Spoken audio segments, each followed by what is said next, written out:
Here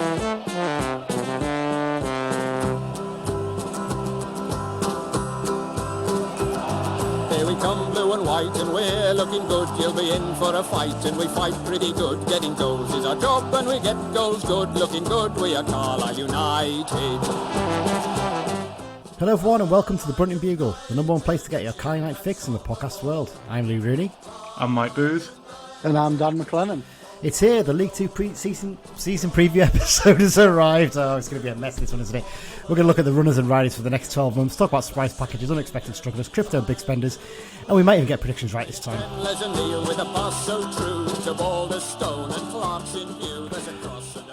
that went well, didn't it? That's the problem with ad-libbing your intro, isn't it? It's because I tweeted how we did a one-hit record on Friday. We did it on. The worst thing about that was I then struggled to get it uploaded to the system. It wouldn't go up as soon as I said that. Oh, this has been a pain-free one, hasn't it? Well, yeah, it's here, isn't it? The season preview episode, lads. Oh, this is the one I always look forward to because it's quite an interesting one. We get to look across the whole division. Obviously, we'll focus very slightly on Carlisle United as well. We'll cover that more in the main episode before the Crawley game next week. But how are you guys feeling? Because it's an interesting one. Between us, we've only got to 2 pre-season games this summer, haven't we, I think? And I've not managed to get to any, but I'm feeling quite confident coming into it. What do you think? Yeah, I mean, I've done that before many times, and it's... But this time feels different, you know? It's, I'm happy. I would say I'm happy. We seem relatively settled, relatively organised. Still space for a couple of additions, possibly, maybe in the next few weeks. And I know Paul Simpson's already said it's an ongoing process, you know. So he's the way he talks, he seems happy and confident, but he doesn't seem over the top confident. He seems to be like, yeah, this is good. We're in a good position, ready to kick on when we need to as well. And he seems to be happy with the fitness level as well, which is a really big thing. I know he's gone on about, hasn't he? So there you go. Before we go on and get onto this episode, just a reminder, the podcast is being sponsored by the Carlisle United Sports Club London branch again this season. The London branch is open to all Carlisle United fans. They've got members from Cornwall to Dundee and Houston to Singapore, and of course every part of London and the South East. They regularly meet up on away trips, as well as arranging many social events, supporters games, and fundraising for the club. They'll be providing us with information for the away games as part of the preview section this season too. You can find out more about the London branch at their website, carlisle.londonbranch.org. And just another quick reminder as well, obviously you can subscribe to the podcast anywhere you get a good podcasts, you know, any app. So Google Podcasts, Spotify, Apple Podcasts, Pocket Casts. If you just search for the podcast, click subscribe, and then every time a new episode comes out, you'll get it straight into your podcast app. Also follow us on social media at Brunton Bugle on Twitter and Instagram. We're on Facebook if you just search for the Brunton Bugle and click like. And we're also on the Be Just and Fear Not Facebook group and on the Cumbrians.net message board. We're always posting there, so if you want to ask us any questions, drop us a line there. And you can email us, bruntonbugle@gmail.com.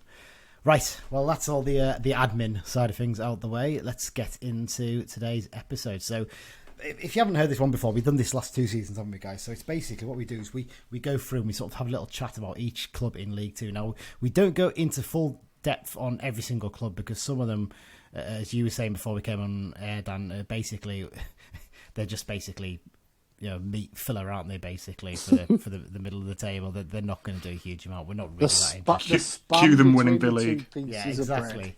That's what's going to happen. We're going to basically write some team off, and then come the summer. Oh, well, hang on, actually, next summer they've done all right, haven't they? So yeah, we're going to go through. We've divvied out the teams amongst us. I've put together a little fact file for us with things like you know, basic facts and transfers, you know, manager details and stuff like that ready for us. But yeah, so we'll get started. So weirdly, we start off with AFC Wimbledon because that is officially their name. There's AFC bit in it, isn't there? So there you go. Dan, you're up first for this one. And yeah, before we started, you seem to be suggesting you expect them to be one of those spam sides this season, don't you? Yeah, they just reek of mid-table. It's their 21st year in existence. Obviously, they were relegated in 23rd last season from League One. Johnny Jackson, new to the job, appointed in May. And they've had a lot of players leave, but they haven't brought that many in yet. I think they're on 5. And we mentioned this on one of the regular episodes of the week. Alex Pearce from Millwall and Chris Gunter from Charlton are two, really good signings. And I think that's something Wimbledon have always got in their back pocket. They can lean on Millwall, Charlton, Palace to sort of get a player now and again. But I just, when I look at them, I look at the squad and I just think 12th place, that sort of thing. Yeah, I can see that. It's hard to see, but for Johnny Jackson, it's interesting, wasn't it? Because he was in charge at Charlton for quite a bit, wasn't he? For a little bit, and then it didn't quite work out there in the long term. He was the legendary player at Charlton, wasn't he? He was there for quite a while. I remember we played against him in League One, didn't we? Yeah, it's going to be a tough one. Obviously, they're settling into the new stadium as well. They're getting bigger crowds now. Will they accept mid-table? That's the question. It's a difficult one because they're fan-owned, aren't they? So there might be a bit more understanding. But maybe I'd expect them maybe to be aiming a bit higher than that. But I think I agree with you. I think they might have a middling sort of season, really. I mean, yeah, in terms of players gone out, I mean, if you look at the players gone out, there's no big names there that make you go, oh, wow, they've lost players there. They've the lad Dan Koska, he's gone back to Hungary, I think, this summer. They've lost the lad to Huddersfield, obviously the kind of little. I think that's why they've got one in from Huddersfield on loan, probably as they've got Kyle Hudlin in on loan from Huddersfield, so that's probably part of that, a little sweetener. Yeah, I mean they had a horrendous second half of the season last year, didn't they? They went. Did they go something? Have they actually won in that run yet? Or are they still waiting for the win? They couldn't buy a point, so never mind a win. They were just atrocious. Yes. And it's an interesting one, wasn't it? They really, really struggled, and they stuck with their manager for so long, didn't they? As well, that's the thing that always baffled you about it. It was like, well, sure, you just get rid of him if it's not working, but no, they were determined to see it out, and it just didn't work for them then, did it? And obviously they've come back down after a few seasons up in fact, was it 6 seasons even, I think, in League One.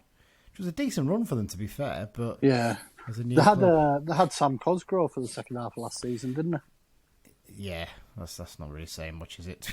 There's a man who's not had the greatest of times at Birmingham. I think it's fair to say. No. I'm just double checking here whether they did get that win. They didn't. They haven't won in a league fixture since they beat Accrington 2-0 away on the 7th of December, 2021. I'll stick £10 on them ending that run against us, please. But it's I'm looking. Obviously, that was the 19th game of the season, 46 games. So that's 27 games. 27 games. I mean, I'm not being funny, but you have a bad start.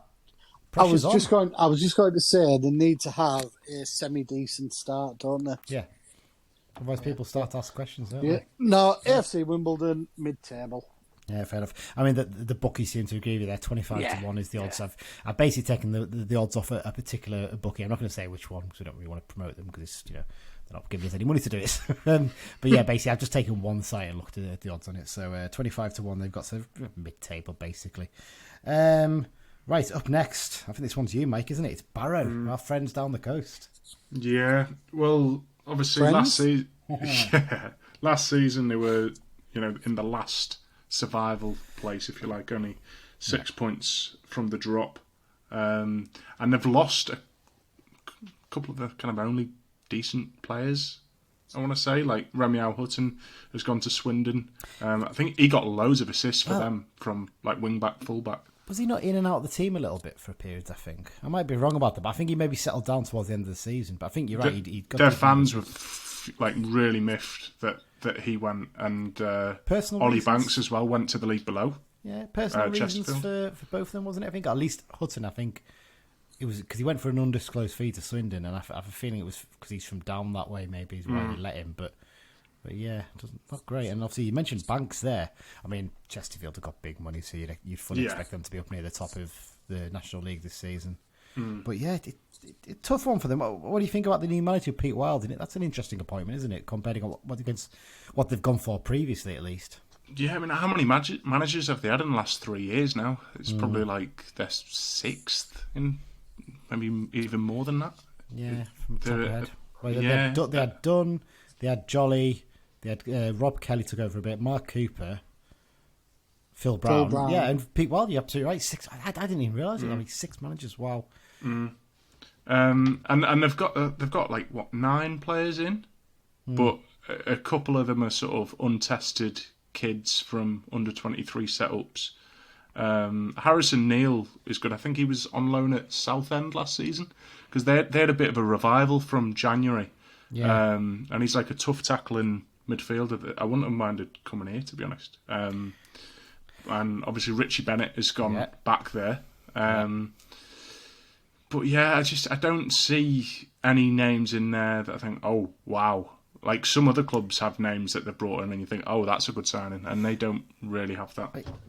Billy Waters is one who did quite well, didn't he, when he was at Crewe starting out, then sort of dropped off. Went to Cheltenham, did okay, but he's one who's never really fulfilled his potential, has he? I think Billy Waters, it's fair to say. But Pete Wild, as you mentioned there, like he did a decent job at Halifax, though, didn't he? Do you think that's the right kind of appointment for them to go for someone who's maybe done well on a low budget at a club, rather than, like I said, going for a big name who's been at a higher level? Well, I feel they've got every kind of managerial appointment that you can get. You know, it's like they've gone for the tried and trusted method in the past, hasn't worked. So they've gone for the sort of up and coming method, hasn't worked. So they need to actually have someone in and give them time. And, you know, maybe they'll do that here. But, you know, if they start the season, if they're going to start struggling, which I think they could well do, will they be able to afford him time? And the thing is, with the ground like the one they've got, it's tough because they're not going to get the bigger crowds to get a bit more budget in to bring more players in if they need to, are they? They've got a ceiling in that sense, you'd think, at the very least. But it's it's going to be a tough one, I think. I mean, the bookies odds for them are 66-1. They are the standout favourites to go down. I think a little bit harsh. I think there's potentially clubs that could be worse than them, personally. But you two might have a different opinion. No, Dan, you had money on for the second half last season, and you were very disappointed. So I'm guessing you're probably still going to want them to go down this season. I'm fully expecting to recoup said losses this season. On Barrow, though, is that the question? Well, yeah. Who else? Fair enough. No, you might have gone to someone else and got the losses back there. Yes, I think we're in agreement they're going to struggle. Yeah. The level to which they struggle may differ between the three of us, possibly, but they're not. It's going to be tough for them, I think it's fair to say, and shame.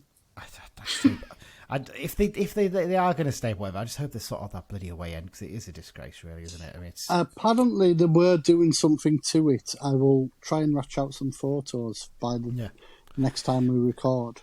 Yeah, I really do hope they do. There you go. Right, up next, it's my first club, I think it is, Bradford City. Yes, so they're an interesting one. Obviously, this is their 4th season back in League Two.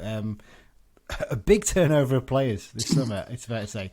13 new signings, 11 departures. One of those departures is former Blue Elliot Watt. He's left to join Salford for an undisclosed fee.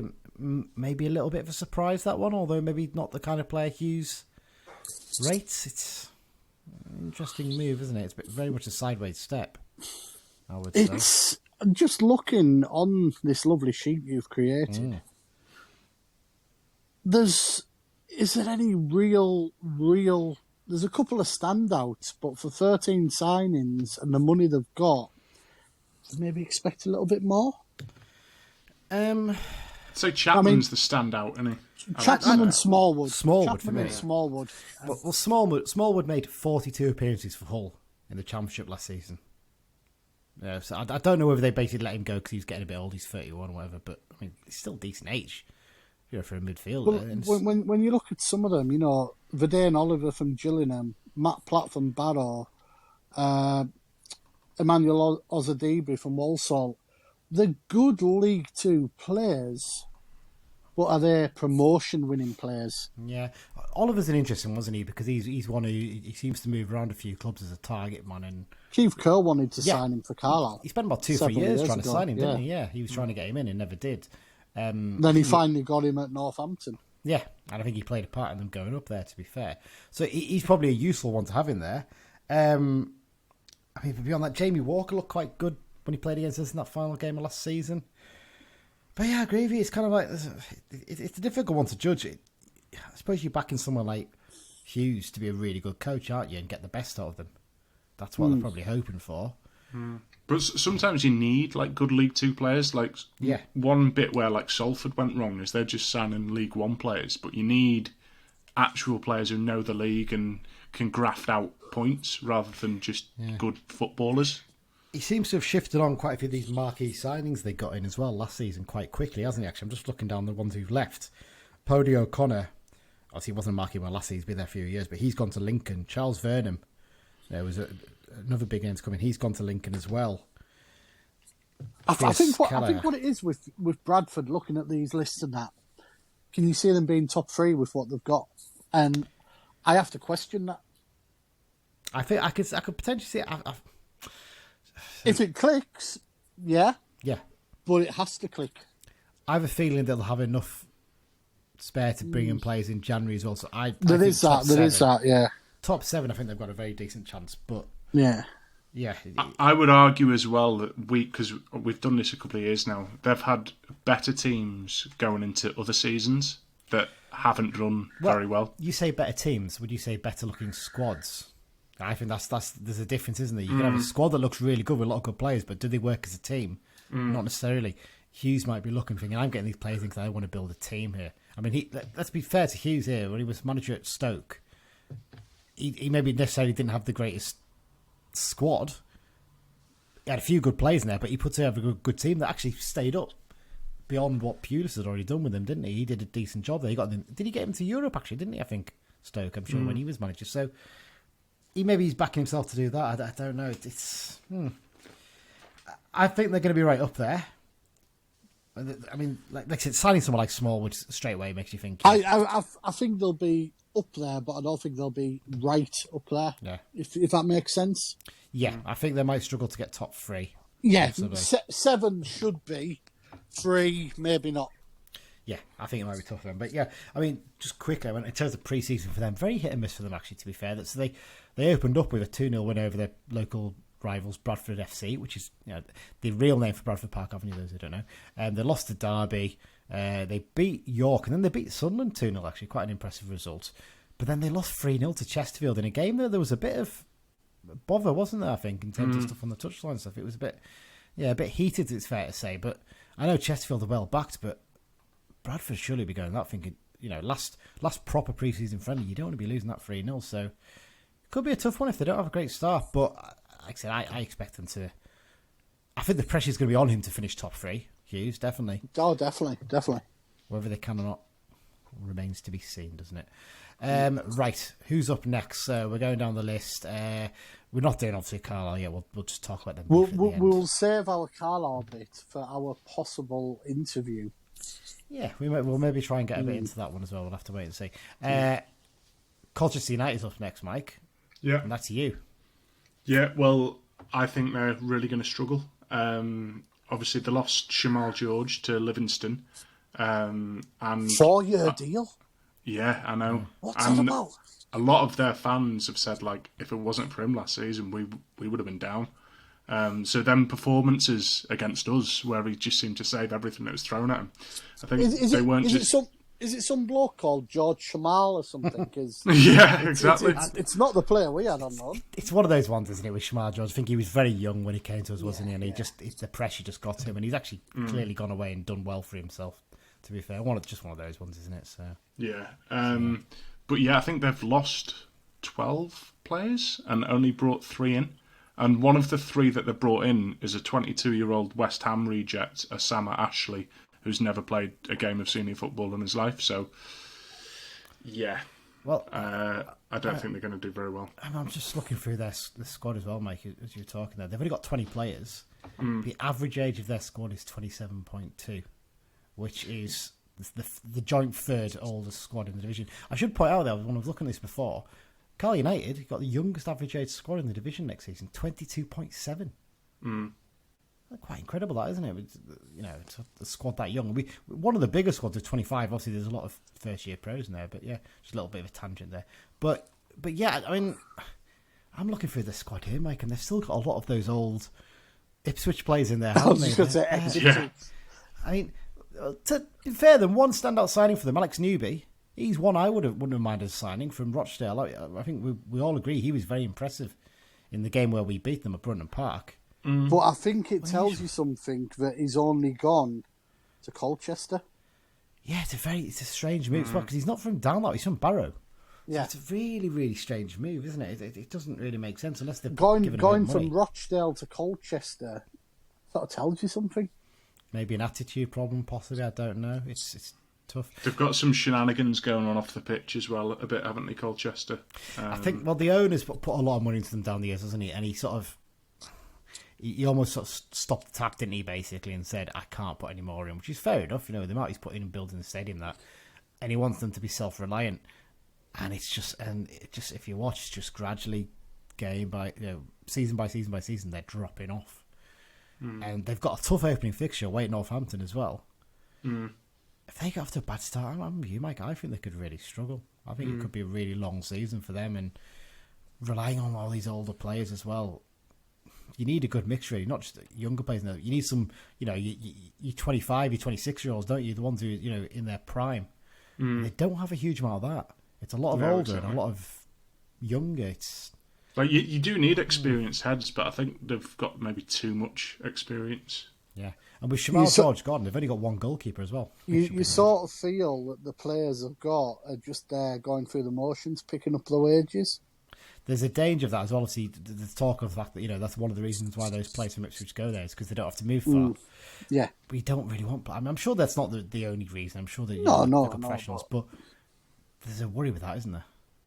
I agree with you. If you watch, they're just season by season by season, they're dropping down, and it could be if they're. I mean, their manager recruitment process as well is very unusual, isn't it? They all seem to go for people who've got some sort of connection to the club. Hayden Mullins was an exception. But Wayne Brown's another who's obviously got past connections with them. Did well towards the end of last season to get them away from trouble, but bad start here. It could be again. It's all about the way you start the season a lot of time, isn't it? Really. That said, I mean, Swindon last season had a pretty poor start and they managed to recover, didn't they? So it's not always the case, but yeah, I'm with you, Mike. The fact that they've only brought 3 in and they've lost quite a lot. I mean, they had quite a big squad as it was, but it's going to be tough. It's going to be a tough one for Colchester. Up next, Crawley Town. This one's me. Yeah, very interesting summer for Crawley, I think it's fair to say. Certainly a lot of change, hasn't there been there? It's fair enough. The biggest bit is obviously they've been taken over by WAGMI United, which stands for We're All Gonna Make It. Terrible acronym that is, isn't it? It's appalling. They're basically a US crypto and sports organisation. I think it's a fair way to describe them. And their idea is they're going to sell NFTs around the world to raise money for the club. They want to get it to the Premier League. When you edit this, can you put some alarm bells in the background? Yeah, probably the best thing to do, isn't it? It's not great. It's for me, at our club, the fans obviously desperate for ownership change. If these lot turned up saying we're going to come and do this, I'd say no. Let's stick with what we got for now and let's find someone who actually is any good at this, because I can't see it ending well. I mean, I hope it does for their sake, but no. I mean, there's talk of ambitions of getting them into the Premier League. Well, for me as well, that's not a controversial opinion to say that it's going to go tits up. I think a lot of people on the outside, I mean, obviously all their fans have the rose-tinted specs on, but a lot of people on the outside are saying this is not going to end well. No, exactly. I think a lot of people are saying it's mad. Like people who know this kind of stuff, you follow them. There's a guy on Twitter called basically he's used the handle Ugly Game. It's Martin Caldade, I think his name is. He does some excellent investigations into like sports club people taking over sports clubs and their finances and stuff. And he's feeling that this isn't good for Crawley. I mean, one of the things that you mentioned before we recorded, Mike, was that they've got this ridiculous thing where their third kit is an NFT. And they're selling it, and I think they originally were like people were expecting it to be like £100 or something like that.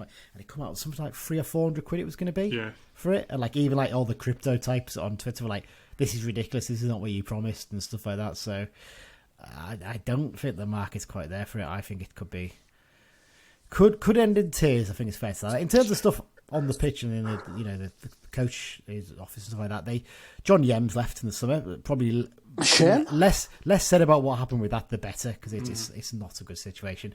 They've appointed Kevin Betsy into his first role as first team manager. He was at spells with the England youth setup, working with Simo actually at Pass, and as also as the under 23 boss at Arsenal. Fans might remember him. He was part of that Wickham side, wasn't he? That we played in 2005-06. He was a very, very good player for them. I remember that. It's a really interesting appointment. I'd say it's quite a smart appointment, actually. Someone who could potentially be, someone who could make a difference there.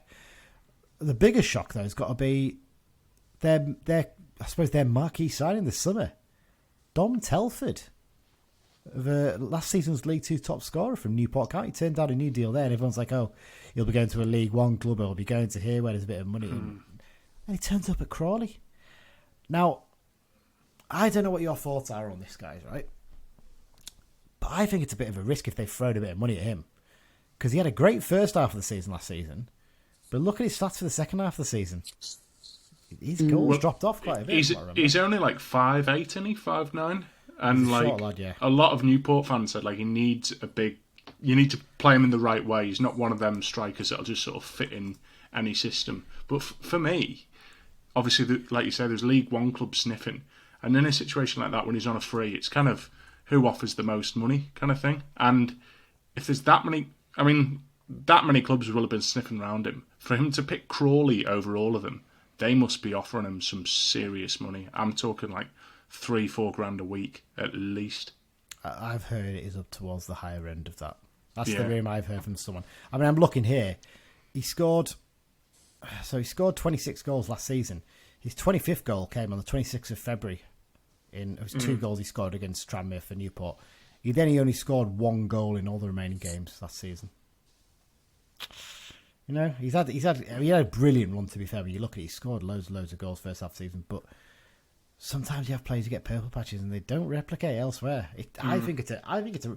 You might look if you go, it's great signing, whatever, blah, blah. Paul Mullen going to Wrexham was an obvious good signing because Cambridge went up and he consistently scored throughout the whole season. And but that was only one season for him. I know, but Wrexham had the good players around him to back that up. I don't think Newport do have that. They've got good players like Nichols and Madison up there, but looking at the rest of the signings, there's nothing that stands out there to me. I think, Conroy from Swindon, maybe, he was their captain last season, and they've not really lost a huge amount in terms of quality for the players who've gone. The prediction for the bookies is 25-1 mid-table. I think I'd probably go with that as well. I can't see them struggling. I don't think they'll struggle this season, but I think in a year's time when the novelty's worn off, that's their danger time. Yeah. I think they'll have enough to stay up. They won't be bottom 6, but the smell of like 16th, 17th. Yeah. But I kind of feel like mid-table for their owners will be an underachievement, and could Betsy be out the door? I don't know.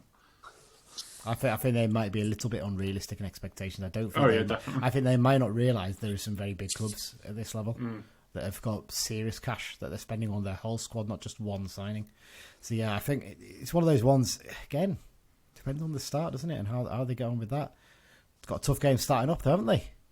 Against the boys in blue on the opening day. Yeah. So there you go. This is it, isn't it? Yeah, indeed. Right. Well, let's move on to one of the clubs that came down from League One last season. Dan, Crewe Alexandra. Interesting one, this one, especially their managerial appointment. Because when I saw this and I was doing the fact file, I looked through it and I thought, Alex Morris, has he been where's he played before? He never played professionally. He's been a coach. He started out at Crewe in their academy and then basically retired because of injuries. And he's been coaching all his way up from that point onwards and was assistant to David Artell, taking over. How do you think they're going to get on? Because I think this is a bit... I know they like to do that kind of thing, but I think it's a bit risky. I think they'll be slightly worse than Wimbledon, another relegated team. I get the continuity aspects. Promoting from within. The lad obviously deserves his chance. But you look at their outgoings, there's one or two, likes of Chris Porter, Luke Murphy, that you sort of associate with Crewe, have all left. And you look at the incomings, the two straight away, Kelvin Mellor and Rod McDonald. Solid, but that's it really. Isn't it? Even that could be debatable. I think Mellor's pretty. Melly knows the club, doesn't he? I suppose so. He's Colquitt from Cheltenham isn't bad, but there's nothing screams off the page at all. And they had a bad season last season, didn't they? I mean, if you talk Wimbledon had a bad season, they finished below Wimbledon, didn't they? And they weren't great. It's fair to say. I mean, Artel's someone who was, really well backed as a manager. They really liked him, but it just really went completely tits up there, didn't it? And they're 33-1. They got the same odds as us for this season. Yeah, they're just one of those sort of lower mid-table, but won't be in the relegation scrap type teams for me. I agree with you. And I think you look at the signings, as you mentioned there, Miller and McDonald and Colker, and even Connor Thomas. Someone who there was a lot thought of when he was at Coventry, wasn't he? I think When you said at the start there's certain teams that we won't dwell on too much. Yeah. Crew for my list just stood out a mile. Yeah, I'd agree with you. I think the risk for them is obviously the inexperienced manager. That's the bit that stands out to me. Yeah. They've taken a bit of a risk there. They may be relying on him to. Maybe they've seen how good a coach he is at the youth levels and think he can really turn this around. But the problem is, if things go bad early on, they won't have the respect for him. That's the problem that you're always going to have as a manager starting out. So I agree with you. I think they've got solid enough players to finish mid-table, and I think we'll probably just leave it at that. We've crewed over. There's a huge amount else to say about them. Up next, Doncaster Rovers. Who's got Doncaster? That's me. It's you, Mike. Yeah. Another team that's come down. No one really talking about them as being. They've obviously had a bad season last season, but no one talking about them in the same way of like Wimbledon of how bad they were they? They're a big-sized club. How are you thinking they're going to get on? For me, of the relegated teams, I would back them over any of the other three to bounce I'd back. agree there. I'd agree, yeah. There would certainly, if you did a little mini division of the 4 relegated teams, Doncaster would be a strong favourite for me. Yeah. I mean, if you look at their squad, I mean, they've got a lot of players who have played a lot of their career in the Championship. Adam Clayton, who played for us, is one of them. I'm amazed that he's dropped down to League Two. He's almost...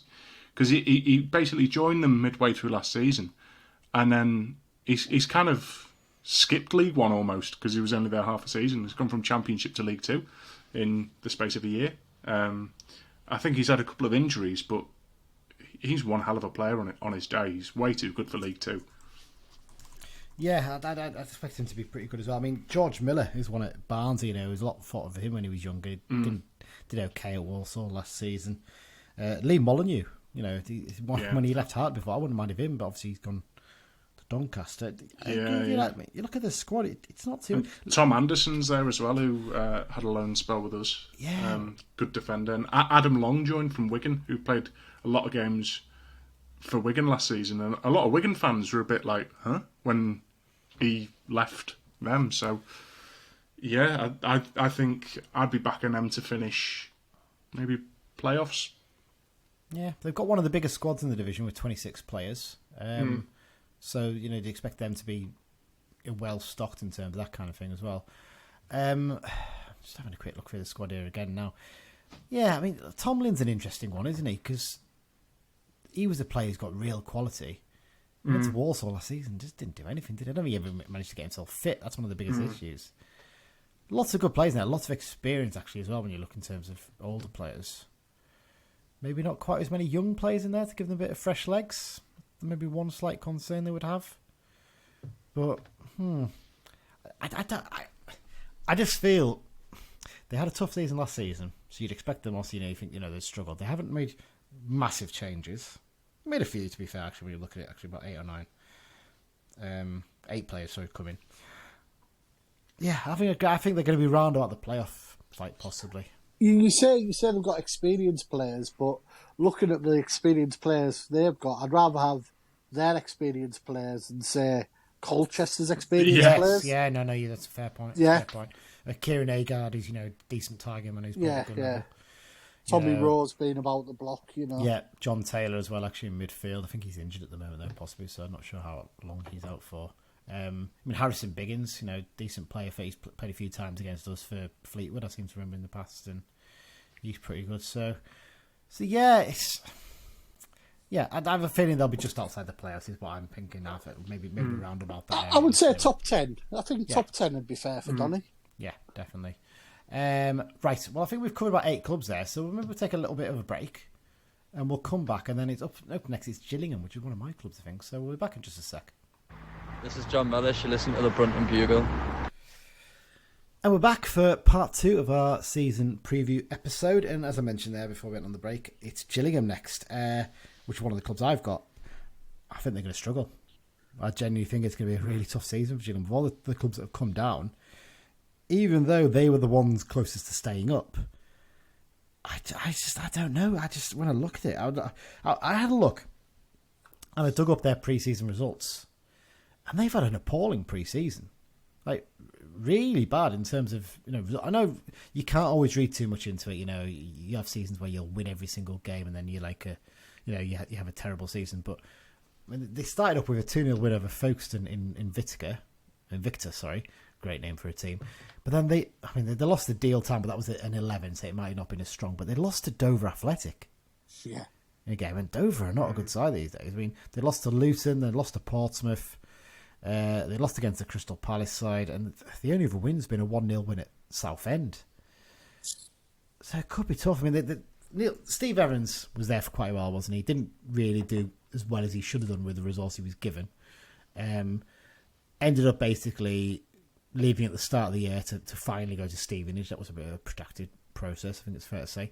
Neil Harris took over, did an okay job at Millwall and Cardiff was the other club he was at, I think. I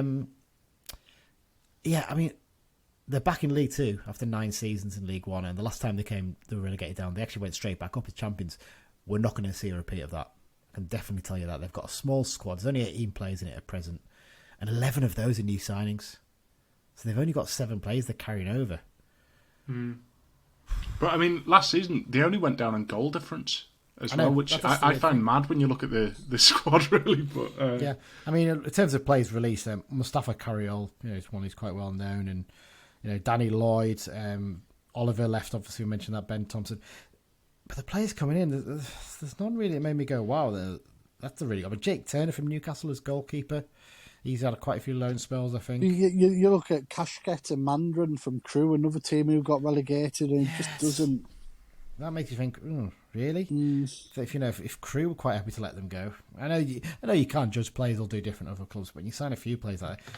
I mean, Dominic Jeffries from Brentford. I think he's from their B team, isn't he? He might be quite an interesting one for them. But I just have this feeling it's going to be a tough one for them, and with a squad that small, especially. Again, another one, a bad start. Could be tough for them. The base is the fact that they only just went down. Maybe we'll give them a little bit more, but I don't know. See, I'm the one who's looked at this one, but I don't know your guys' thoughts on this. But yeah, I'd agree. There's just nothing stands out at all. I mean, in the squad, you've got Max Amer, haven't you, who's ex-Blue, who's on loan. He seems to be quite a popular player there. He's gone back there after time at Bristol Rovers. But yeah, I was looking for actually now again, and Ollie Lee's the only other one who really stands out. He's a good player. In terms of I'd say bottom half though. Like I wouldn't say relegation scrap, but I'd say bottom half definitely. Yeah, again, it was one of the ones if you get stuck and you get dragged down, it can be tough. And striker wise, I think Mandron's the only striker they've got signed up. Other than that, they've got a couple of wingers and some attacking midfielders, but there's no real strikers there. So maybe they're looking to grab a few players in this week, maybe before the start of the season, before we record. But if you're scrapping about to get players in before the season starts, as we found out last season, it can suddenly become tough, and you end up picking up, your Jonathan Dinzais on the last day of the transfer window, don't you? And when you do that, you're in a mess, don't you? That's when you know it's tough. And yeah, I think maybe they've probably got just about enough to stay away from trouble. But and in Harris, they've probably got a manager who's half decent enough to guide them away from that. But it might be. It's not going to be a straight return for me. I think it's going to be a few years at this level, possibly rebuilding their squad, and maybe in that time they might get around to actually building an away end. Possibly might be a handy thing for them to do. For those who haven't been Priestfield, you've probably seen it on the TV. There's a huge stand behind the goal, isn't there, Dan? So it's basically it's like those ones you see at the golf, isn't it? Well, those scaffolding stands. A temporary stand that's been there for, is it 20? When did you go down on that day on New Year's Eve? Was it there then? For that famous game? It wasn't, right. So, but just after that basis. It's around about the late 90s, isn't it, I think? Yeah. I think we was there when we went to watch Brighton play against Carlisle there, wasn't it, I think, in the late 90s. So it's probably been there at least 22, 23 years. which is astonishing. Yeah. There you go. So that's Gillingham for you. I have a feeling it's going to be a tough old year for them. Grimsby Town next. That's you, Dan. Promoted from the National League last season. Yeah. Can you see them getting a bit of momentum? I just think they'll just have a solid season. I don't think they're good enough to challenge. I don't think they're bad enough to go down. I think they'll be happy just to consolidate this season. You look at the signings. Anthony Glennon from Burnley, Stephen Wern from Sunderland. Niall Maher from Halifax was watched by one or two apparently, so that's a decent signing. One miss though, Ben Fox has gone to Northampton. Yeah, you caught that one. Yeah, he's a good player, isn't he? I watched Grimsby 3 or 4 times in the playoffs and end of season games, and what a proper little tennier midfielder he is. Yeah, he looks built for League Two. Yeah, and I think he will actually be a good benefit to Northampton. Yeah, I'm surprised they let Erico Sosa go. I'm really impressed with when I watched the playoff games on BT Sport. I was really impressed with him as well. He looked really lively. I'm quite surprised to see him go. But yeah, you're right. I think in terms of additions, they've made some really solid additions. Otis Khan, he's one we targeted in the past, I think, and he's one who just never fulfilled his potential, has he? Clubs just seem to take a punt on him every couple of years and just doesn't work, does it? You'd hope he'd maybe get I just think they're going to be one of these conference teams that comes up and just has a fairly stress-free season and just gets used to being in the league again. Do you think a big bonus for them is their manager, Paul Hurst? He's someone, obviously he had a tough time when he was at Ipswich. Yeah, he seems to be really settled at Grimsby's a club where he really seems to excel, doesn't he? I mean, obviously they went down under him, but they really backed him to get them up. And when you look at the squad they had last season, to go up through the playoffs was a hell of an achievement for him, wasn't it? Yeah, definitely. I mean, those games against Wrexham were just crazy. That Wrexham game was just. But a big shout to them for having one of the most glamorous friendlies. They were in Tenerife yesterday. Oh wow! To play a CD Tenerife B team in a behind closed doors game, and they won 4-0. I mean, that's leaving it late to do pre-season friendlies, isn't it? They were at North Ferriby on Wednesday. Blimey. They play Grimsby Borough on Tuesday. God. I'm guessing the Grimsby Borough game is going to be an 11. What you tend to find is those games in the week before the season, it's an 11. The non-starters, aren't they? Basically, yeah. Yeah, but I just think Grimsby will just have a solid settling in the season. Yep, I think I agree with that. I think that it should be a good one for them. Up next, Harrogate Town. I think Harrogate's one of mine. You were saying this to me, Dan, I think, right? Yeah, I think they're going to struggle. I think it's going to be a tough one for Harrogate. I really do. I feel for them because they've done an incredible job to get themselves in the league. And my big worry for Harrogate, if they go back down, before I get onto the main bit, is they've dug up that pitch, which made a big difference to them in their community and the money they could get in from it, and now it's gone. And they're not going to put the pitch down again because they know if they come up, they then have to dig it up again, don't they? So it's one of those things. I think the EFL need to actually have a look at changing that rule potentially, don't they? I think because it's getting a bit silly. To ban them? Yeah, because at the end of the day, you can use them at international level for qualifiers and stuff, can't you? You can use them in the FA Cup. You would ban them on grass. Well, I mean, I'm just saying that I would agree with you to an extent. I actually think I know. Annan have one done in Scottish League 2. So. Yeah, I'd rather play on one of them 4G, 5G, whatever pitches than Newport's pitch of recent years, put it that way. Well, I can exclusively reveal I've been testing out the 7G facility, which Steve Pattinson once suggested at a forum, and it brings back memories of QPR in the mid-80s. Yeah, I bet it would. Oh, God. You see those ones in America now, don't you, actually, for the big NFL stadiums where they actually... They pull it out, don't they? And you go on, and Real Madrid are doing that with their new ground, aren't they? It's like, well, don't you got the revamped Bernabeu? You'd be able to, it goes underneath the ground, doesn't it? And Tottenham does. Yeah, Tottenham has too. It's mad, isn't it? Absolutely mad. Yeah. I mean, just looking through the changes this season. I mean, they let a few players go. Mark Beck, one of the ones who's left them now. Lewis Page, Connor Kirby, one who we tried to sign a couple of years ago, didn't we? Didn't work out for him there. Aaron Martin left to go to Gateshead, so that's an attacker for them finally, isn't it? But the ones coming in, they signed a lad from York, a lad from Altrincham, a couple of lads on loan from Huddersfield. Osterfield, I think, is one it's a key one because I think we were quite interested in him, weren't we, Dan? From what we can gather, and yeah, he's one I think they were really keen to get back as well. So I think they're really pleased with that one. Speaking of Mark Beck, go on. Do you know where he signed for? We missed this. No, I in don't. the pod. No, go on. He's back at Darlow. Is he? Oh, it's a good move for him then, isn't it? Yeah. I think he'll do well at the level. National League North and between that and the National League is probably good for him, isn't it? I think. Yeah. So good on him. But yeah, I mean, well, another player they got in, Joe Mattock, which is quite a big name because he spent a lot of his career sort of Championship, League One. In fact, when he was young, I think did he come through at Leicester?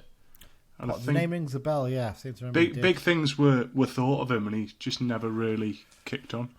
Yeah, it's one of those ones, isn't it, where you're looking for, it's a big name, but then when you look, why is he going to Harrogate? That's the first question you ask yourself, isn't it? You think, hang on, maybe he actually isn't quite as good. I mean, he's 32 now as well, so, he's been around the block. He's been at quite a few clubs, actually, right? He's been at Brighton, it was West Brom he was at as well, Sheffield United. So he's done all although the clubs. Harrogate might be more of a location thing, because obviously it was at Rotherham. I think if you're going to go to a League Two club, you'd rather go to one. I mean, looking at before he went to Rotherham, obviously he was in League One last season. He pretty much exclusively played at sort of Championship and League One level, and Premier League sort of level for clubs. So quite a drop down for him. But yeah, I just feel like that they're working again with a very tight squad. I don't think they'll go down, but I think they'll be in the mix. Yeah, I think if you look, they progressively sort of dropped down over the last few seasons, and it's tough for these smaller clubs when they come up. If you don't kick on and get yourself up to like League One fairly quickly, the novelty wears off, doesn't it? That's one of the problems you have. And again, I think they might have a really tough season. I mean, they're 50-1 to go up, so they're joint second favourites for relegation. Yeah, alongside Colchester, I should say. But obviously, you mentioned there Barrow are the favourites to go down at 6-1. So yeah, I think it's going to be a long, hard season for them, I think. And the thing is, though, if they do go down, they're not a club that I think they would actually struggle as a club if they did. I think they'd be quite prepared to sort of drop back down and sort of re-establish themselves almost, isn't it? So yeah, right. That's them done. Hartlepool United next. Yeah, that's me. It's Mike. Yeah, well, I mean, they've lost. I mean, they weren't very good last season, to be honest. They finished 17th, but they've lost a few key players, and their fans have been really concerned. And the players that they've lost, with the exception of Lee Molyneux, Odysseina went to Bradford, Omar Bogle went to Newport, and Neil Byrne went to Tranmere. They got fees for them, whereas the players they've brought in are pretty much all free. So, and I mean, Dan probably knows more about some of the players they brought in because most of them are from the Scottish leagues. But yeah, for me, I think they're going to struggle. I really do. Dan, me and you talked about Paul Hartley a bit, haven't we, actually, the new manager? And the fact that he will sign all these players from Scotland. Did a pretty good job at Cove Rangers, didn't he? I know Cove Rangers are quite heavily backed, aren't they, as a club? But he did a decent job there, and it was interesting that he actually walked out on them now they've got to the Scottish Championship to go to Hartlepool. What's your... I mean, with you, Mike, I think there might be a tough season because it is a mishmash of signings. I don't know if it'll be bottom six material, but I think they're sort of one of those low mid. I mean, they finished 17th last season. They could be similar this season, 15th, 16th, 17th. I think looking at the turnover, it's certainly a consolidation because they've had about 8 out and 10 or 11 in. It happens everywhere now because of the size of contracts, but there's nothing really stands out that much about them. No, it's interesting the way that they're doing it as well, Hartlepool. I mean, it's like a lot of clubs that come up from the National League now, except the ones who've got big money. They find their managers get poached quite quickly, don't they? Yeah. They end up going, and then suddenly they're stuck with having to bring someone in. And Graham Lee came in, and he did okay. He was basically 32 games he was in charge, 10 wins, 12 draws, and 10 defeats. Pretty middling, really, considering what he'd taken over. But they seem to be having a particular strategy, don't they? In terms of this summer, in terms of bringing in someone like Hartley and basically saying to him, go and exploit the Scottish market as much as you can and bring these players in. Whether they'll do as well, I don't really know.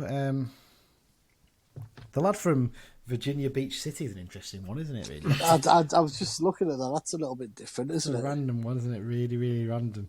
But there's a couple of decent enough players in there. I mean, in terms of the ones going, Molyneux's the one going out that you think, oh, that's a bit of a loss. Bar that, I think that. I mean, remember when they signed Omar Bogle, and a lot of our fans were losing their heads about it. Yeah.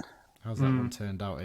He's just not the same player he was. I don't see any reason getting too worried about it. In comparison, I think Christian Dennis is a far better signing for us than Omar Bogle ever was. So I'm happy enough with that. Ola Merlin's Martin Smith, ex-Blues both left. Ola Merlin's sorted himself out with a move to Wilson. God knows where Martin Smith will turn up. I think Smith has turned up at is it South Shields? I think. Has he? Oh, that makes sense. In fact, you might be right. Actually, I think seems when we maybe mentioned that on the podcast. That many players go everywhere. You never remember, do you? But yeah, I mean, they finished 17th last season. Mike, are you thinking pretty much the same then? Not much movement from that. Yeah, well, I think that they'll be in the mixer for relegation. I don't think they'll go down, but I'd have them as in the fight, to be honest. Interesting. You got them Smith did sign for South Shields, by the way. Correct. Thank you, Dan. Always there ready to check up. Right. Up next, I think this is one of yours, Dan, isn't it? Leyton Orient. Not much happened there, has it? It's been very quiet summer for them. They finished 13th last season. Richie Wellens came in the March. Yeah. They've signed 3. There's 4 left, and there's not been much change. They had a lovely little pre-season tour of Portugal. Oh, nice. Early stuff. on. But yeah, Leyton Orient. If someone said, name me a 12th place team in League 2, Leyton Orient would be the answer to me, because it just. I think they're one of them teams with a little bit of potential. If we got the right manager and a half decent squad, they could have a go. But do you think Wellens is that man? He did a good job at Swindon, didn't he? Yeah, possibly. Made some bad career moves since then, though, hasn't he? That's the problem. Yeah. I made a nice packet when he got the Salford job, like, but no, I think it's going to be much of a muchness for them. They finished 13th. They probably think they're settled. You know, they may be looking at the playoffs, but do you not think as well someone like George Monco coming in adds a bit of extra quality in there? Possibly. I mean, he's one straight. I think we did say, didn't we, when we saw his signing? It was like, bloody hell, that's a good signing for them, isn't it? Yeah. Definitely stood out. I mean, Theo Archibald was on loan there last season. He's the one who practically assaulted. I think they're one of them teams. If they're doing all right come January, it'll be interesting to see what they do in the January, whether they go for it or not. Yeah. But at the moment, they just reek of that 12th place. Yeah, I mean, they've arguably got one of the best. I think I've got about 4 teams finishing 12th. Yeah, to be fair. So. But you know what I mean? They're all teams that just. They're not going to be top 3. They're probably not top 7. And they're not bottom 6. Okay. So that leaves 8 places from, 8th to 17th. Yeah. And they're bang smack in the middle of that.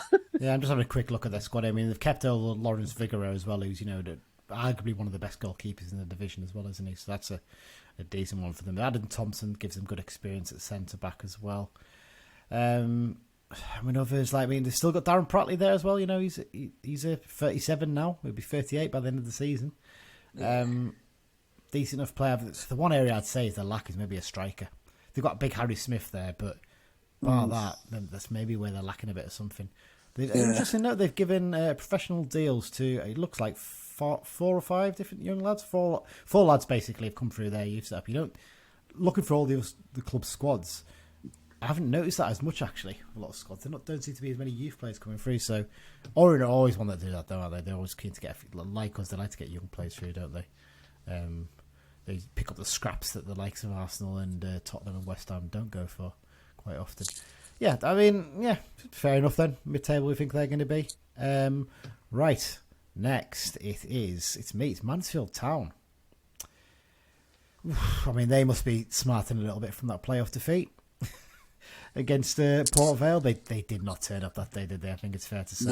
No. They had a really bad day at the office. Obviously, the red card being the the cherry on the cake really for the whole thing. It was not a good game for them. Much more expecting. They've had heavy investment over the recent years. They have got the oldest average age squad in the division at 27.4 years old is the average age of their squad. And I mean, the squad size as well, 24, so it's not like a tiny squad either. So, yeah, Mansfield Town, I mean, not made a huge amount of changes though, have they, when you look at it? Only made 2 permanent signings. Hiram Boateng from MK Dons does stand out as a good signing there, doesn't he? I think he's one a lot of people said, that's a decent one. Scott Flinders coming in as a goalkeeper, you know, I mean, he's just solid, isn't he? Basically, he's your backup to your first choice. They've lost Bishop, haven't they? He was on loan from Man United. He's been in their first team squad actually during pre-season. But they've got Christy Pym, who was solid at Exeter for a few years. Solid, but he's small, isn't he? He's not the biggest. I'm not a huge but fan of his. I think he's bang on 6 foot, isn't he? Yeah, he's one of those ones. I think if you put a big man on him, he struggles a little bit. I'm not. Yeah. It'd be interesting to see him standing alongside old Thomas Holy, wouldn't it? Really, see how compares goalkeepers. I mean, the other 2 loan signings are 2 lads from Nottingham Forest that I don't really know too much about. But I mean, imagine Riley Harbottle is well thought of in Notts Forest. Oh, there you go. So I think he's just signed a new 2-year deal. Yeah, and Clough's going to know a lot about him, isn't he? Basically, so that's fair enough. I mean, pre-season results. I mean, sorry, in terms of the squad, still a lot of quality in there, isn't there? I think they've built up a really good squad over recent years. I think that's why they're kind of looking for. Well, actually, don't really need to make a huge amount of changes this summer. Let the loan players go back. They'll probably get a couple more loans, I think, in before the end of August. John Joe O'Till's one at centre back straight away. You're like, he's, you know, I think most clubs at this level would like a player like him in their squad, wouldn't they? Maybe not so much his disciplinary record, but you know, it goes with the territory, I guess. Beyond that, you know, you got your Kieran Wallace, Stephen Quinn's got quality at this level, James Pearce as well, Lapsley. Do you see them as being top 3 as opposed to top 7 now? That's where I'm on the fence a bit on that. Me too. I think the big difference is a manager like Clough. I think he's the kind of manager who could get them to be a top 3 side. One thing worth noting is Clough's contract runs out at the end of this season. So if he doesn't get them up, that's probably him finished there, you'd think. He basically used 2021 to sort them out, didn't he? Yeah. 21-22, they just missed out the playoffs. So he's probably hoping that this is the final chance for them to click on. Not making a massive amount of change suggests that he's actually quite fairly happy with what he's got there, I think. And I think they made a few signings in January, didn't they? And they're probably going to start to establish themselves. I can see them being top 3. I think if they get off to a good start as well, and they get a couple more signings in, which I imagine they will, I can see them being there. Interesting first game for them away at Salford, though. That could be a bit of a test for them, depending on how which Salford turns up. You never know with them, really. That's half the problem. So yeah, I think it'll be I can see them doing really well this season. I don't think losing the playoff is going to dent their confidence at all. And I think it's the manager that makes the big difference there, isn't it? Really, he's the one who can really get them to the next height. But if they don't, it could go badly wrong. That's the one thing. If they don't start well, that's one where I could see it really ending in tears. Because obviously, like I said, he's out of contract at the end of the season, so tough one for him. That's Mansfield covered. Newport County next, Mike. That's me. Yeah. So, I mean, last season, I think we all probably tipped them to be playoffs or promotion. I think, and obviously they ended up finishing 11th. I think they're obviously going to miss the goals from Telford, and some of there were another one of their signings. I mean, one of them that they've brought in, Will Evans from Barla Town, doesn't have a Wikipedia page, so wonderful. Read into that what you will. It basically just means that Welsh League players don't get Wikipedia pages. That's all it means. Yeah. But I think he's one who's done really well in the Welsh League. I think he has. Yeah, I think he scored like 12 goals as a winger, which is it's all right. Pretty good. Yeah, and as usual, they'll get some Cardiff rejects. I think, but I mean, they've got Bogle and Zanzala as sort of the goal scorers now that Telford's gone, and I can't see past them finishing mid-table, to be honest with you. Yeah, I think I'd agree. Matt Dolan's the key man for me for them. He's an excellent player. And he's one of those ones you look and you think, why has he not really gone to a higher level? Because every time I see him play, he's a really, really good player.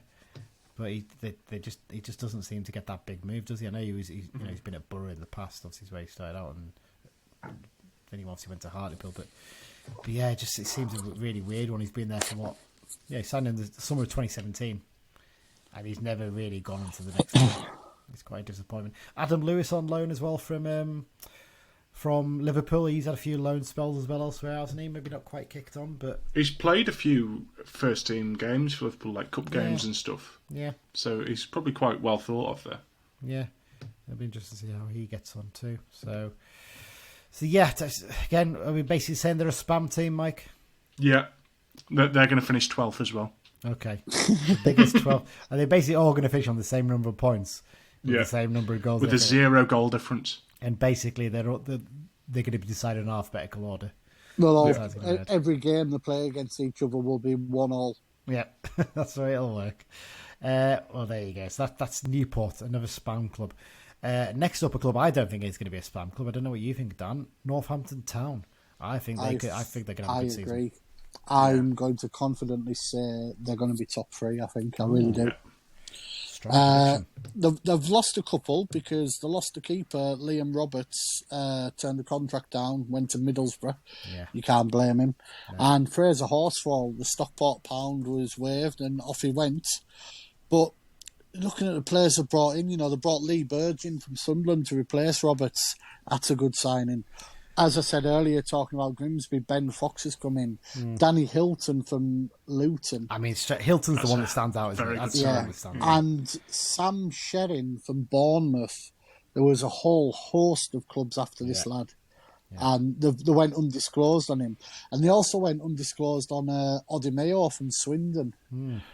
So they've obviously been prepared to pay a little bit to get these players. And I just think...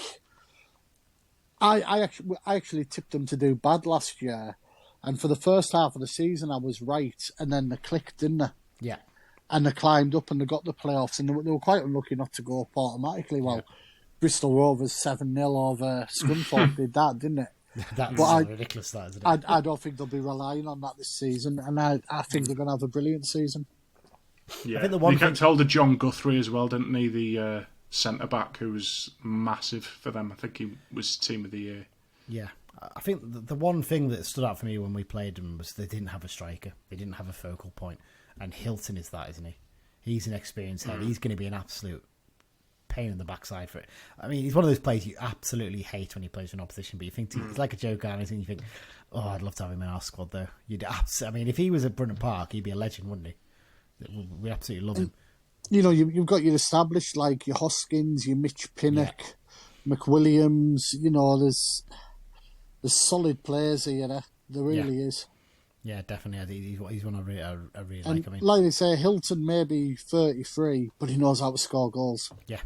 And the ex-Blues link in there still with Jack Sowerby, obviously. Ben, as you mentioned, Ben Fox, I think he would look great for Grimsby as well. So I think that is genuinely a really, really good signing. So, like I said, I like the look of their squad.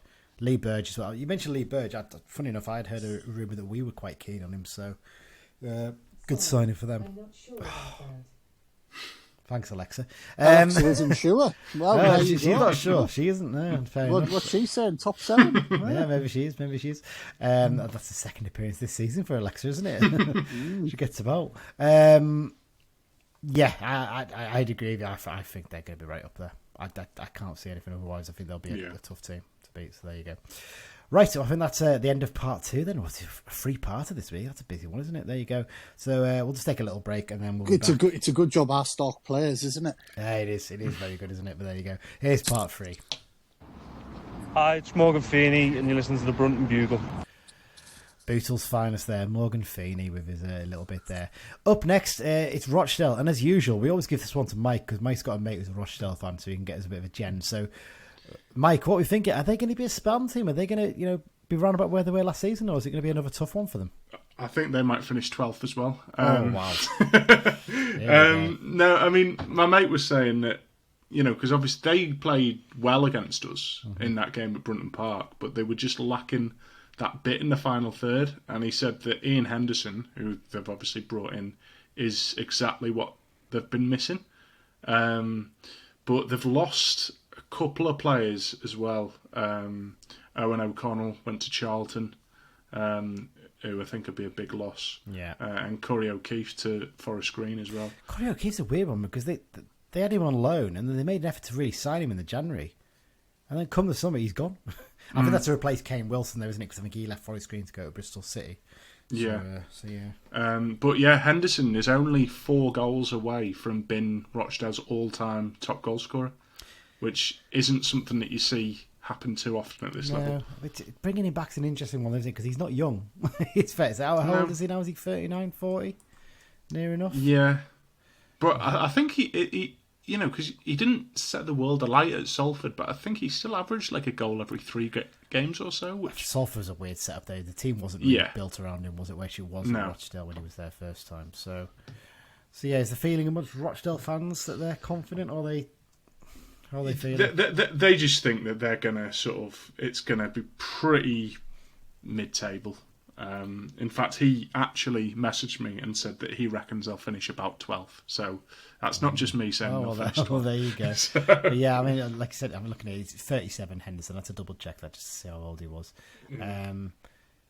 Yeah, it's interesting, isn't it? I'm looking at their squad. It's thin again. They've only got 1 goalkeeper. I know. You could argue we've only got 1, but we've got 2 young lads at least that we very highly love, apparently. It's not a massive amount different from last season, is it? Rochdale's squad. I think it's fair to say. Interesting to see how they get on. In terms of other summer signings, like I said, Ebanks Landel's a pretty decent one as well, I suppose, at centre back. But yeah, mid-table spam. I think we're going for Rochdale then. There you go. Up next, it is Salford City. Dan, are we finally going to either see them go up, or are we going to not predict them to go up, or it's what are we thinking?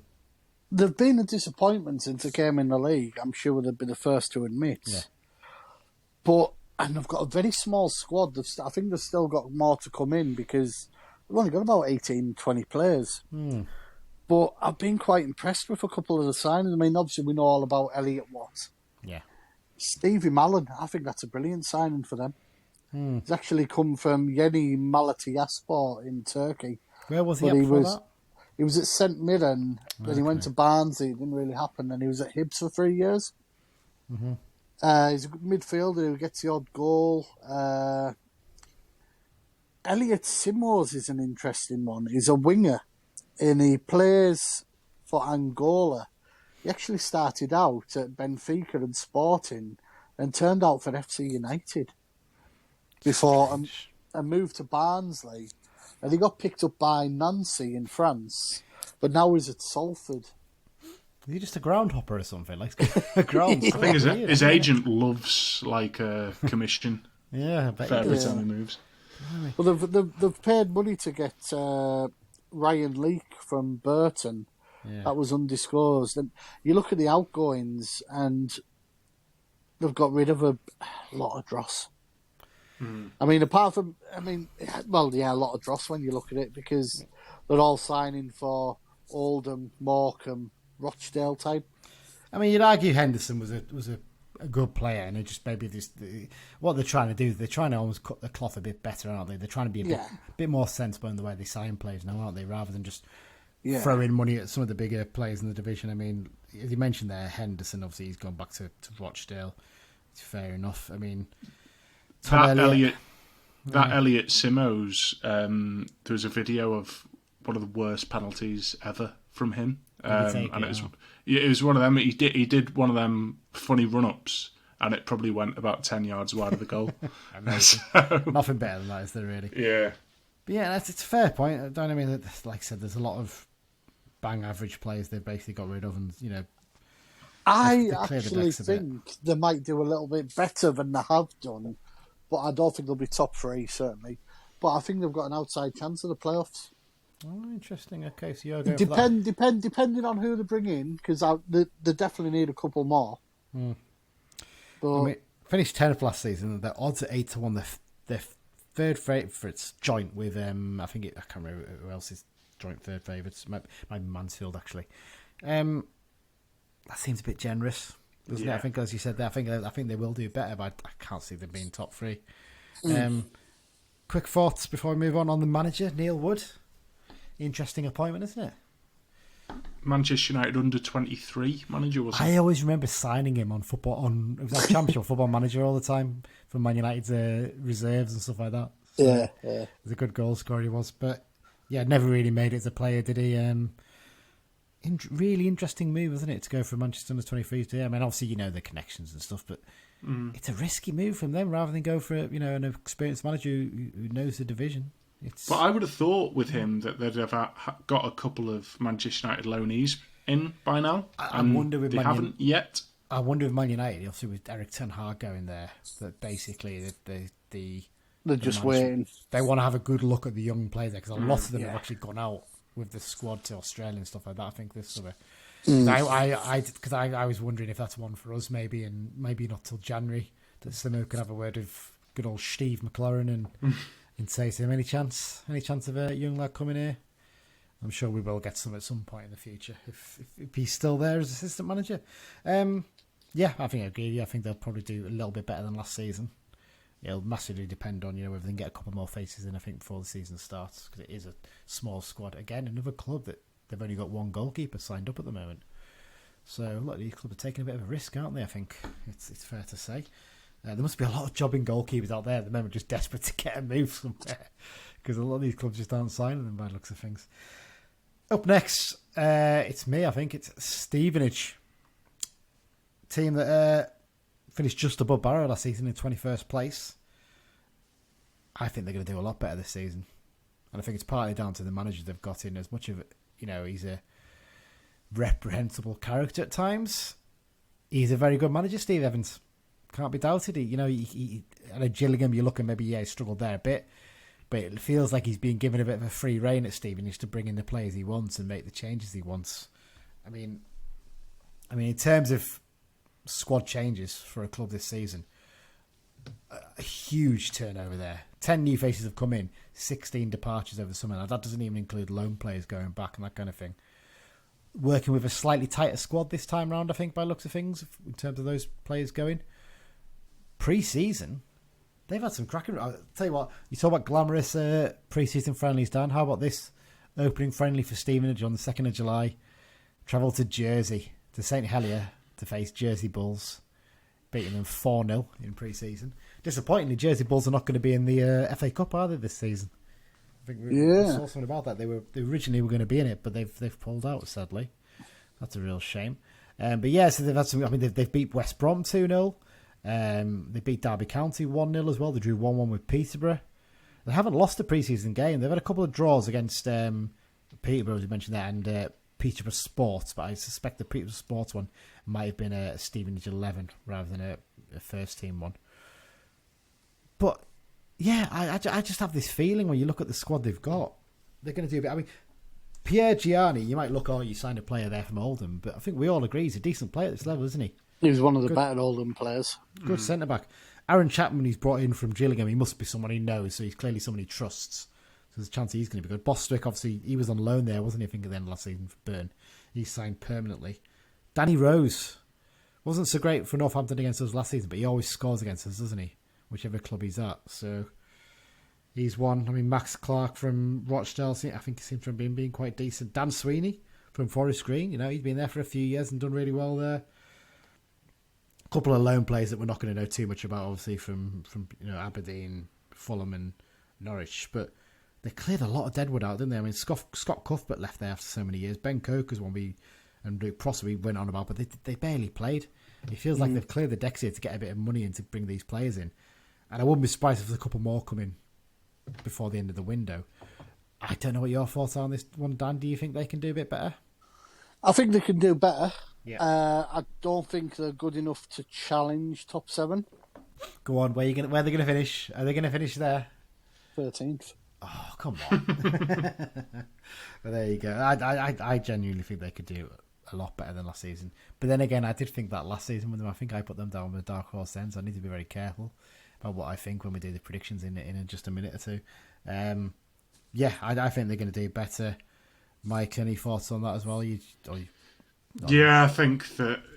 I mean, I'd have them, relatively speaking, with their odds. I'd maybe have them as a bit of a dark horse. I think 40-1 are very long for them. I don't think they're 40-1 bad. I really don't. So no, they could be worth a look on the handicap list, which will be out this week. We'll have a look at that one. Definitely have a look at that one because I fancy them to do not too bad. Up next is Stockport County. Mike, you've got the big boys. I think everyone agrees these guys are the favourites. 6-1.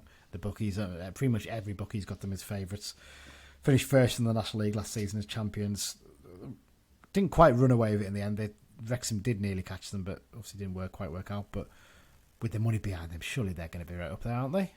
Yeah, I mean, they haven't needed to do a lot this summer, to be honest, because they already had a lot of like League One pedigree in the squad. I mean, Kyle Wooten signed from Notts County. I think he scored like 19 for Notts County last season. Yeah, they like picking off the other National League clubs, don't they? A lot of these National League clubs. And obviously Fraser Horsford from Northampton. I think he's the lad that did that handball against us.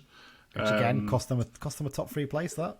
Yeah, exactly. And Callum Camps from Fleetwood is obviously a good signing. Yeah. I can't see past top 3 for them. I really can't. Yeah, like I said, when you look through the squad, there's so much quality. I mean, adding Camps to midfield where you've already got Anthony Sarcevic in there is that shouldn't be allowed. It's disgusting, quite frankly. I mean, Elliot Newby in there is a pretty decent player, I seem to remember as well. A lot of players I don't recognise here, but I don't watch the National League close enough. You watch it a lot more closer than I do, Dan. Paddy Madden in attack as well. You expect him to score plenty of goals. I think I won't be surprised if Scott Quigley did leave this summer, because he doesn't seem to have quite settled there, has he? Ollie Crankshaw was one we watched as well, wasn't he? I think he was one we were watching when he was at Wigan. Yeah. I mean, you clearly don't disagree with that, do you, Dan? They're going to be top 3. Not at all. Again, top 3 for me. Yeah. Whether they win it, we'll wait to our predictions at the end. Yeah. But I'd be very surprised if they weren't. Yeah, there's just so much quality in there, and I think in someone like Madden, who's obviously scored in the Football League before as well, they've got a great striker there too. And Wotton's someone they're going to obviously back to take his form from the National League into the EFL as well. I mean, the fact that they've been able to loan out a few players to other league clubs as well tells you all you need to know, doesn't it? Obviously, Ben Whitfield's gone from them to Barrow, and obviously we've got Ben Barkley in, and they've loaned a few more players out to National League clubs. They're quite comfortable, aren't they, with their lot? I think it's fair to say. I don't really need to go into a huge amount more detail because it's just depressing the amount of money they've got behind them, isn't it? They're just going to be right up there. So yeah, let's. And they're a big club as well. You know, they're not one of these sort of new money small clubs. They are actually quite a big club. There's a big article in the Daily Mail today about them in the Sport. It's actually up on Cumbrian's forum. Yeah, and they sold like 5,500 season tickets. You know, I mean, Matt Jansen's a part of the recruitment side there as well, isn't he? I think now he's gone back there. Yeah, and yeah, it's hard to see beyond them, really. I mean, it's just the way it is, isn't it? And I think a lot of the young fans might not realise they were in the Championship for quite a while, weren't they? And they went on some incredible cup runs back in the day too. So there you go. Next up, Dan, you got Sutton United. I think we kind of agree. I mean, I thought at first they'd lost a lot more players. They haven't lost that many. But when you look at the summer recruitment, it's a tough one to judge, isn't it? You say they haven't lost many. But loan players, yeah, of course. They're not listed. They've lost the keeper. Yes. Ex-Carlisle player, Dean Buzansnis. Yeah, he's not listed here for some reason. I'm not sure why he wasn't listed in the list I got. But David Adjaboy, who was probably the star winger, gone to Peterborough. That's a typical Peterborough signing, isn't it? Yeah. You know, picking up for undisclosed and will sell on for a couple of million, possibly. You know, Richie Bennett played a bit for them. He's gone. And when you look at the players they've brought in, it's not much there. I mean, Kwame Thomas is a striker from so we had him on trial. Yeah. Not the greatest. You know, they're signing players from Whitby Town, Loughborough University, and Hamrun Spartans in Malta. Well, Luke Gambin, to be fair, has played at a higher level than that. He's a Maltese lad, isn't he? That's why he went there. Yeah. But the fact that he's gone out there and now suddenly come back and he's going to Sutton. I think Sutton are a classic overachieved on the first season and are really going to struggle next season. Yeah. Sam Hart's an interesting one, wasn't he? He was the lad who looked quite decent for Oldham, didn't we? I think when we played them, I seem to remember was he the left back? So that's quite an interesting signing. But yeah, I agree with you. I've a look and I think, especially if they've lost the lad who was on loan from Millwall as well. He's obviously gone back there. He's been there for 2 seasons. And, I mean, they're similar to Wimbledon in that they'll always get a player from Palace, Millwall, Charlton. You know, they've got those options. But I really think they're going to really struggle. I really do. I kind of feel like they remind me a bit more of Dagenham and Redbridge. They pick up those obscure non-league players from like the London scene that you're like, bloody hell, where's he come from, sort of thing. You never heard of them before, that kind of thing. That's why I kind of look at them when I see them. But it all ran out for Dagenham then, didn't it? There's only so many times you can recycle that market. Players up from it, and you do tend to find the drop off. And you will find the better players will stay in the National League on the better money. Yeah, and the frustrating thing is for them as well. It's again the same with Harrogate. They've dug up that pitch, and now if they go down, well, they can't replace it, can they? I will happily never go there ever again after what I was there. Oh, it was terrible, wasn't it? Yeah. Only problem is who we playing last game of the season. Sutton away. So if we want to watch some of those boys lift the trophy, then we're gonna have to go down, aren't we? Really? So we've got no real choice. So there you go. Swindon Town next. I think that's one for me. I think it's my last one actually. They're an interesting conundrum. I think. I think everyone thought they were going to struggle last season because everything was done so last minute and everything happened really quickly. But it clicked, didn't it? Ben Garner did an incredible job there. I mean, when you look back at it, actually, and considering, the way he was badmouthed by Joey Barton, and obviously Bristol Rovers went up in the end, so he maybe thinks he's got the last laugh. But yeah, to get into the playoffs was an incredible achievement. Obviously, playing Man City in the FA Cup too. Ben Garney's stock clearly rose quite a lot because he ended up leaving the club to go to Charlton in the summer. That was a really protracted process, wasn't it, though? Because it was said that for about 2 or 3 weeks he was gone, basically, but neither club announced it for some weird reason. Then after about 2 or 3 weeks, they finally did announce it, which left him in a bit of a limbo. He's also took 3 players with him. Yeah, he took 3 players, and he took Go on. Jack Payne is a standout for me there. Yeah, he was one of their. Well, we all know who the main player was last season. Yeah, we'll talk about aside from him, Jack Payne seemed to be one who helped them tick a lot. And the keeper Wallacott was really highly thought of as well. So losing him too. I mean, they've replaced Garner with his assistant Scott Lindsay. A risky one, that one. I think. I know they might think he was part of the team and he might do it. It doesn't always work that way, does it? It's always a bit of a gamble, that. And they've had a big turnover in terms of players they've brought in. I think maybe they've been padding out the squad a bit more than it was last season. They had a lot. I think they had 5 loan players go as well on top of the players that actually were. I mean, they've lost, in terms of actual players contracted, they've lost, just counting it, 8 players. But I think there was 5 loanees as well. So actually, they're probably about the same as they were. But actually, looking through the ones they brought in, I mean, I know Reece Devine from Man United might look up, but he didn't look that great when we played against Walsall. I wasn't that impressed with him. Jacob Wakeling, was he at Barrow last season, I seem to remember? He didn't pull up any trees when he was there, from what we recall. A few players, undisclosed fees from bigger clubs, obviously Hutton from Barrow as well. Yeah, I'm just looking at him thinking, I'm not... Adeloye from Ayr is an interesting one, because he's one we thought was on trial when we were trying to work out the trial. He looked very like him, didn't he? But he's scored a few goals for Ayr last season. He's an interesting signing, I think. I personally think they're not going to do as well as they did last season. 16-1 odds, I think they're probably about right, or maybe slightly generous. I think the amount of turnover is going to make it tough. I think they might have a slower start and struggle to get themselves up there. I can't see them doing as well. I don't know what you guys think. I think that obviously they're having a big turnover. Obviously, while he's still there, they've always got that. McCurdy. Let's mention his name, go on. Harry McCurdy. He's got that X factor, hasn't he? Everyone's favourite pass. I think they could still be top 10, but I think they might struggle to just make the playoffs. Yeah. I think they're on the borderline, if you know what I mean. Not had a great pre-season, I should say, as well, actually. And looking at the fixtures they've played our old friends Melksham Town, that we mentioned a lot last season, remember? They beat them 3-2, but then they lost 2-0 to Swindon Supermarine in a local derby as a non-league side. They beat Woking 4-0. But then they've lost 1-0 to Eastleigh and then 4-2 to Cardiff. They've got another game. They played another game that day at Worthing, so they maybe split the squad, I don't know. But yeah, they've not played a huge amount of games either in pre-season, so that disruption with the manager going might have caused a few issues in terms of preparation as well. It's a tough one to say. So yeah, I think they could actually make the playoffs. To be bold and go against the grain a little bit, because their takeover last summer. I don't think it would surprise. No, but it's how quickly. But then again, it wouldn't surprise if they never either. No, absolutely. Yeah. Before we move on to the last two clubs, I've got to give a mention here the fact that both me and you, Dan, you did the preview for the Brunton Bugle in 442 magazine, didn't you? So if you haven't got that, go out and get a copy. You can read what Dan has to say about our season. Interesting that one of the questions was obviously asking anyone who's the opposition player you hate or whatever, or something along those lines, wasn't it?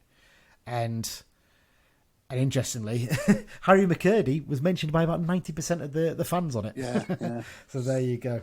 Right, let's bash through these last two as well, guys. Tranmere Rovers. Mike. Yeah, well, obviously last season they finished 9th, didn't they? And they were 2 points off the playoffs thanks to Toby Show-Silver.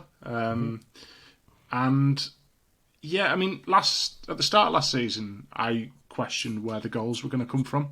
And they brought in Kane Hemmings in January, who seems to be their main goal threat.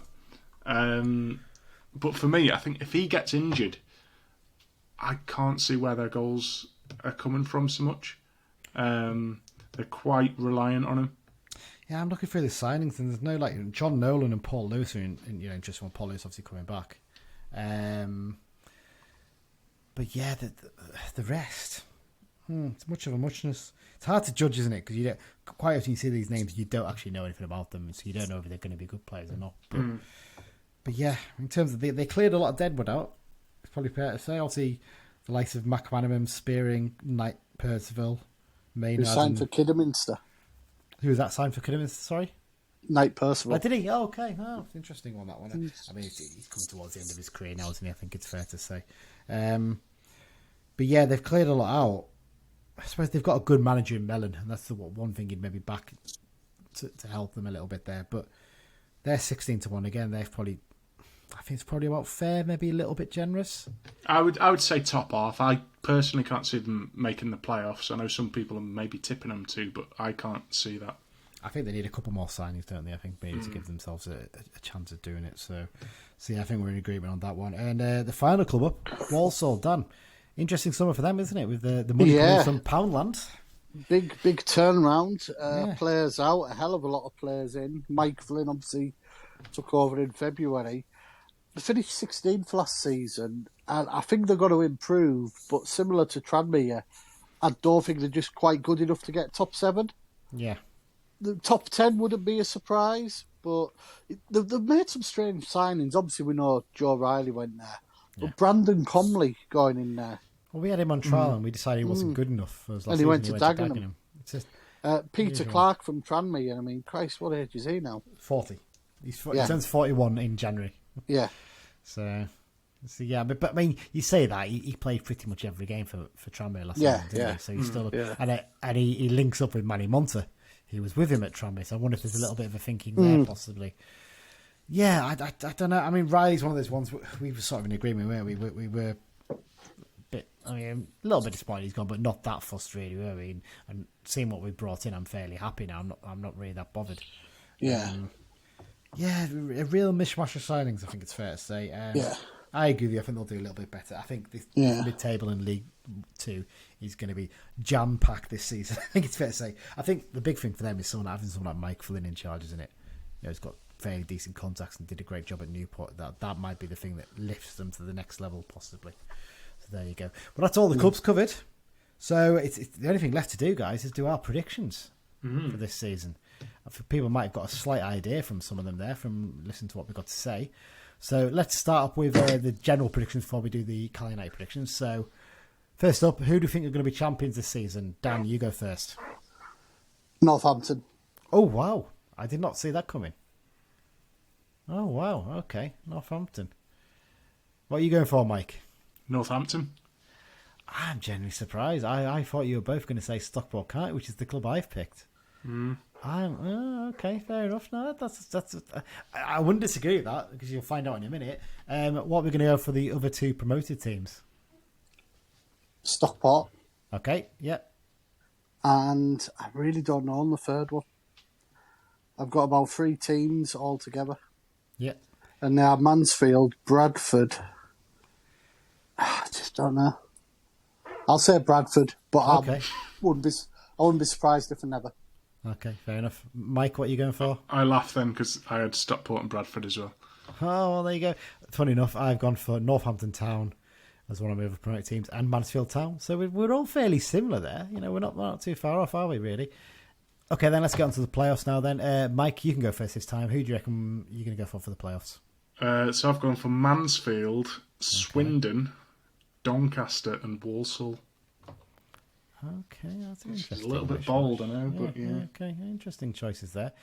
I don't like your lack of confidence in how the Mighty Blues are going to do, because in my predictions for the playoffs, now I don't actually think they're going to finish the playoffs, but I am going to put them in there because I've got to be confident. I've got to be an optimist here. So, playoffs-wise, I've gone for Leyton Orient. I think Richie Wellens is going to do a decent job there. I've gone for Carlisle United. Just throw them in there. Why not? I think I've just got to be confident. Got to give them a good bit of hope. Bradford City. Oh, I'm struggling on my fourth one's the one I'm really struggling on. Actually, I'm like Dan. I'm just a bit. I mean, Tranmere, yeah, could be up there. Salford. I'm going to go for Salford for my fourth one. I think I agree with Dan. I think they might actually surprise a few people there.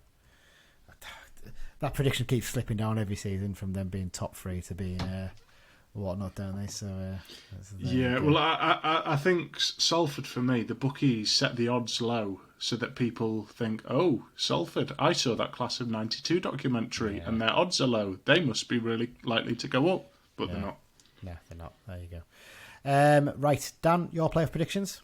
Playoffs, well, obviously, I'm going to have to go Mansfield. Like I said, I also think Salford will be in there.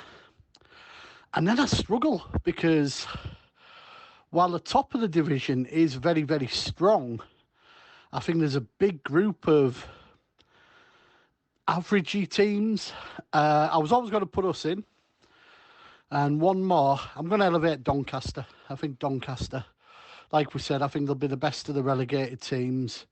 And they just seem to have 1 or 2 decent players. So, yeah, that'll do me. I'll go Mansfield, Salford, Carlisle and Doncaster in no particular order. Some interesting choices there, Dan. I think it's fair to say. Right, up next. What's the next one? Is it Dark Horse we got next, Mike, on the list? I think it is. Well, I've got. Oh no, relegated. Let's go relegated first. Actually, yeah. Sorry, relegated. Go on, pick your relegated teams. I mean, this is the one I really struggle with, to be honest, because there's a few who I think certainly are going to be down there. But I've gone for Barrow and Sutton. Okay. You know what? You're on similar lines to me. I had them in my 4 that I was struggling to pick from. But I've gone for Harrogate Town and Colchester United. Yeah. I feel they were the other 2 in my 4. Yeah, it's a really tough one, isn't it? It'll be interesting. So let's see. Dan, what have you got to pick for your relegated teams? It will be zero surprise to hear that I'm tipping Barrow. But the other team will be a little bit of a surprise to some people. I'm going to go for Sutton. Like I said, I think they're going to struggle, and I think they're going to really, really struggle. And I just think they're the sort of team, if they lose the momentum, they could do sort of like what Wimbledon did in League One last season. So yeah, Barrow and Sutton for me. Okay, cheers for those, Dan. Thank you very much for giving us those relegation predictions. Dark Horse and unexpected strugglers. Let's do these 2 together. So what are you going for, Mike, in terms of your Dark Horse and your strugglers? Well, Dark Horse, I've gone for Stevenage. I don't necessarily think that, they'll be going up or anything mad like that, but I think that the odds of the bookies and other people's predictions are a little bit lower than where they're going to be. Interesting. I mean, you could argue maybe we'll be the Dark Horse possibly. Yeah, well, I was going to say us as well, yeah, but, that's... Well, there you go. Well, and your strugglers? My unexpected strugglers is, I mean, not necessarily struggling, again, just doing less well than people thought they would. I've gone for Crawley or Salford. Okay, interesting. So I put Salford in the playoffs. So that's an interesting looking at it. But there, Dan. So what are you going to go for your Dark Horse and your unexpected strugglers? Regarding a Dark Horse, Well, apart from ourselves, obviously. Yes, Stevenage. Like I said, I don't think they'll be top 7, but I certainly think they could improve where they're top half with a view to pushing on again next season. And when you look at the odds, I'd say if a team was going to outplay their odds, it could possibly be Stevenage. The surprise strugglers, you're probably looking at your relegated teams, so they're not really a surprise. I suppose Sutton is, because I've said they'll get relegated, but apart from that, your Crew and your Gillinghams, I think Wimbledon as well. Like we said, I just can't see any of those three making any sort of impact whatsoever. Interesting choices once again there, Dan. Thank you very much. Okay, in terms of my choices, I went the same as you, Mike. I went for Stevenage as dark horse. I just feel like Steve Evans is the one who could make a real difference there, and you could be quite surprised at how well they do. Yeah, I think I agree with that. Unexpected strugglers. I mean, I've gone for Gillingham on this. It's a tough one because I feel like it should be expected this struggle. But I think, when you look at their odds, what were their odds again? It was 20-1. I don't think they're that good. I don't think they're 20-1 good. I really don't. I think I sort of agree with what you said as well earlier. I think Hartlepool might do a little bit worse than maybe expected. But yeah, I just feel I'm just not sold on Gillingham at all this season. Top scorer. I'll go first in this one, actually. We'll do it a little bit different way around. It's tough because I haven't really had a chance to look through all the squad and see where they are. I feel Danny Hilton will get goals in Northampton, but will he score that many? I don't know. I feel like he might not get it. I think he'd be more of a target man and help the other players. I've gone for Paddy Madden, basically. I was stuck between him and Carl Wootton, just because I think Stockport do so well. I've stuck really between those two, but I've gone for Paddy Madden. Mike, what have you gone for? Well, I went for Danny Hilton. Oh, okay, so you think he will get all the goals there? Fair dues. Yeah, I think he's a decent shout, to be fair. Dan, who have you gone for? That's not. Cheers, Dan. That's Dan's top scorer prediction. Mike, who are you going for the first manager to be sacked? I've gone for Matt Gray of Sutton. I think doubling down on my prediction that they're going to be struggling this season. Okay. I'm struggling about this one to pick one. It's really tough because the thing is, a lot of managers, I was looking through the list, have been appointed fairly recently. Yeah. So it's hard one to judge. I mean, Paul Hartley stands out as one who maybe, if he doesn't get a great start, might find things tough. But actually looking through, I think the one that stands out for me, I think Alex Morris at Crewe. I think he might end up being the first one sacked, possibly.